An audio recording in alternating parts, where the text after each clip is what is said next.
সবাই জানেন আমরা ঘোষণা দিয়েছিলাম এই যে ক্যামেরা এত দূরে নিয়ে গেছে বললাম না ভাই কাজ শুরু করতে কয়েকদিন আগে দেখেছে অনেকে বলে হিরো আলম হয়তো খালি সাংবাদিক সম্মেলন করে কাজ করে না।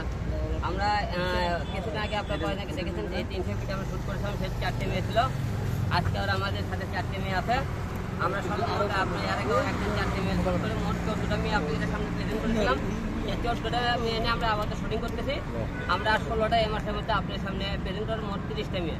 আমার সাথে আপনাদের আছে আমার এর পাশে সোয়ামণি, এতে করে সে আপনাদের ভালো সারা চলেছে, আপনাদের মোটামুটি ভাইরাল হয়েছে মোটামুটি। তারপরে আছে সুমনা, সেও আপনি মোটামুটি ভালো কাজ করতেছে। আর আজকে আবার নতুন একটা নবাগত নায়িকা নিয়ে এসেছে, নাম বলো। আরে ভাই মোবাইলটা সরান না। নাম হলো লাবণী। আজকে 3টে মেয়ে দেখতেছেন আর একদিন মেয়ে মোট 4টে মেয়ে আমাদের আজকে কাজ করতেছে। যে আশা রাখতেছি অনেকেই হিরো আলমকে বাজে মন্তব্য করেন। আমার কথা ব্যক্তিগত ফলে পরিচালিত শব্দ আছে যে আমরা কাজ করতে চাই। দ্বিতীয়ভাবে নতুন যে আর্টিকেল আপনার সামনে প্রেজেন্ট করেছিলাম সাংবাদিক সম্মেলনে, সেগুলো আমরা কাজ করতেছি।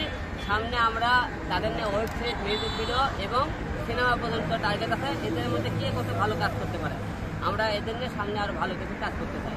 ঠিক আছে, আপনাদের আমাদের পাশে থাকবেন এবং আমাকে নিয়ে বাজে মন্তব্য করবেন না, নতুন করে কাজ করার সুযোগ করে দেন। আমার কথা হিরো আলম একদিন চলে গেলে 10টা দিয়ে তৈরি করতে পারে। আপনার সামনে আবারও প্রেজেন্ট করে বুঝিয়ে দেবো যে হিরো আলম কাজে বিশ্বাসী। ভাই এত লড়েন কেন? বড় বড় ধন্যবাদ সবাইকে। বললে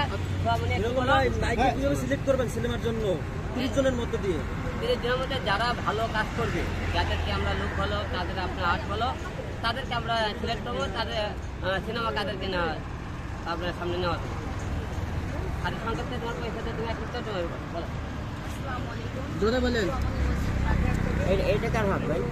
আমি আমার ইচ্ছা ছিল যে আমি মিডিয়া জগতে আসবো, তো আমার ইচ্ছা ছিল যে হিরো আলমের হাত ধরে আমি মিডিয়াতে আসবো।